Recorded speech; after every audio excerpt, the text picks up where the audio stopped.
continue.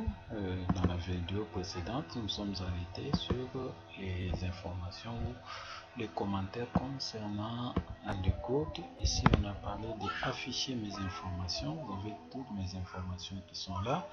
Et ici, ce que vous voyez là, nous avons dit console.read. Console.read nous permet de saisir quelque chose au clavier. Maintenant, s'il n'y a pas le console.read, si nous effaçons ça et on essaie de tester notre programme, qu'est-ce que le programme va faire? Le programme va s'exécuter. Si bien sûr il n'y a pas d'erreur, je crois qu'il n'y a pas d'erreur. Donc le programme va s'exécuter. Vous voyez, le programme s'exécute et puis il se referme après. Il s'exécute encore, il se referme. Pourquoi? Parce qu'il n'y a pas une instruction qui permet de garder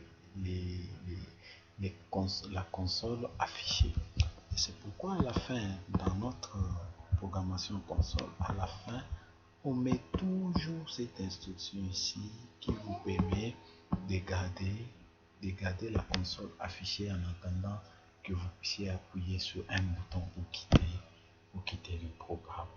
Donc c'est ça. Et lorsqu'on exécute là-bas, vous voyez maintenant les informations qu'on a. Nous avons des informations que nous avons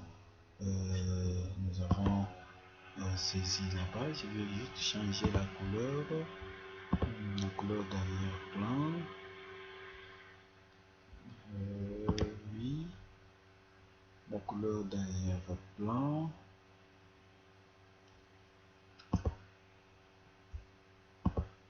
Voilà. Le texte en bleu.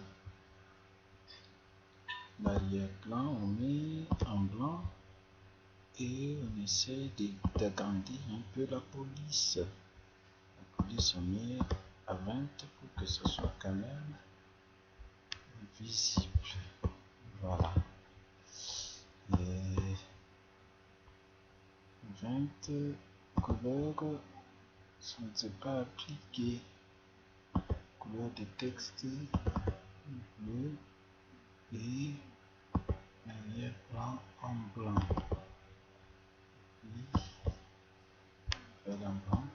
L'essentiel est que vous voyez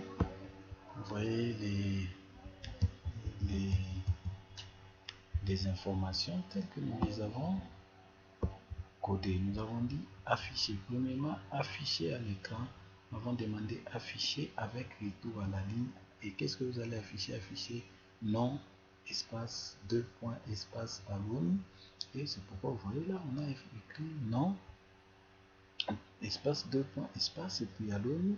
Et à la ligne, c'est-à-dire avant d'exécuter la deuxième instruction, avant d'exécuter ça, le curseur est allé d'abord à la ligne. Et à la ligne, là, nous avons demandé encore quoi? Écrivez et mettez à la ligne, écrivez et après avoir écrit, allez à la ligne. Qu'est-ce qu'on va écrire? Écrivez nom, poste nom, espace, 2 points, espace, vocabulaire. C'est pourquoi vous voyez là l'espace vocabulaire. Maintenant, voyez ici console.read. Ici, read, nous avons dit ça. Donc, écrivez seulement sans aller à la ligne. On a écrit prénom, espace, 2 points, Aaron. Et comme on n'a pas demandé à ce que le curseur puisse aller à la ligne, donc le curseur va rester là-bas. C'est pourquoi vous voyez ici prénom. On a écrit 2 points et puis Aaron. Et il y a quelque chose qui continue. Qu'est-ce qui continue? C'est ce que nous avons ici. Donc ici nous avons demandé console.writeLine. Maintenant writeLine, on a demandé après avoir écrit ce qui est ici. Maintenant on peut aller à la ligne. C'est pourquoi genre 2 points masculin et après masculin le curseur est allé à la ligne. C'est pourquoi vous constatez ici que on a écrit prénom et puis il n'y a même pas d'espace. Pourquoi? Parce que c'est comme ça. Donc moi si j'ai mis un espace là, vous alliez constater qu'il y aura espace là-bas, mais comme je n'ai pas mis, donc voilà les informations, comment ça se fait. C'est comme ça qu'on utilise les consoles write et les consoles writeLine. Mais si je veux harmoniser là-bas, donc je vais utiliser ici white line. Ici, je mets white line là. Et qu'est-ce qui va? Et je teste. Pour tester, il faut aller là-bas sur Start et on teste. Voilà. Vous voyez maintenant notre écran. Notre écran est là. Maintenant, il a arrangé juste le prénom. Après prénom, on est allé à la ligne. Pourquoi? Parce qu'on a utilisé white line. Voilà, ce sont des notions qu'il fallait. Quand est-ce qu'il faut utiliser white? Quand est-ce qu'il faut utiliser white line? White et white line, ce sont des instructions qui permettent d'afficher à l'écran. Mais white line permet d'afficher et à la fin, après avoir affiché ce qui se trouve entre parenthèses, le curseur va directement aller à la ligne. Tandis que white line, tandis que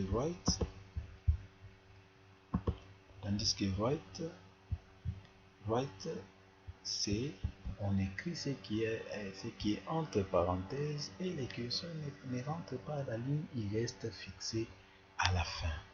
Donc par exemple ici, si je mettais là à la fin, je mets juste quelque chose pour voir comment le curseur reste à la fin.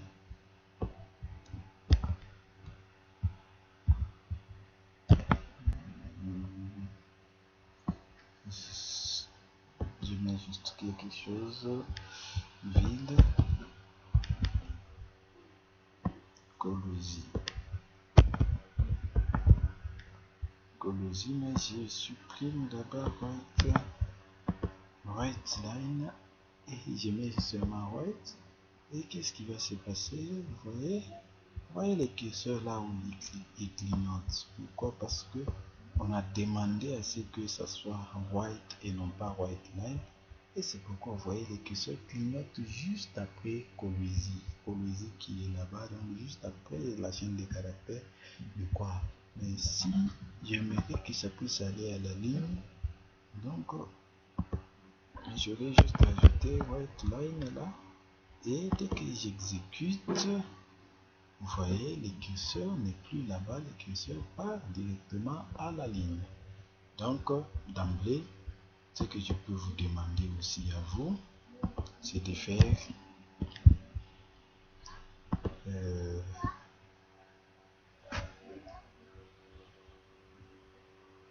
et surtout, n'oubliez pas, vous voyez, les codes commencent toujours par module 1. Et à l'intérieur du module 1, il y a la partie déclaration des variables globales. Après la déclaration, il y a submine. Et tout ce que nous sommes en train de faire, c'est tout entre submine et end sub.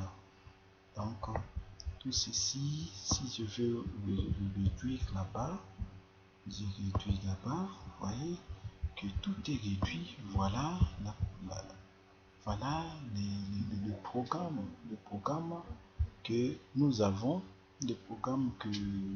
fait. Donc c'est ça. Si on réduit d'abord pour essayer de voir, vous voyez, le tout est bas. Donc module 1 et puis submine, et ensuite après submine qui est fermé par end sub, module 1 fermé par end module, et tout le code qu'on fait se trouve entre submine et end sub. Voilà, donc à vous aussi, petit exercice que je peux vous donner, c'est que chacun de vous maintenant puisse créer un programme qui les présente. Vous créez un programme qui vous présente et vous m'envoyez, on vous envoie toujours dans notre groupe. Donc aujourd'hui, avant que vous créez le code, ne m'envoyez pas la vidéo, mais envoyez les codes. Envoyez les codes pour que lorsqu'on exécute ces codes, on avait vu à la première ou deuxième vidéo comment est-ce qu'on crée un projet, et après avoir créé ce projet, comment on l'enregistre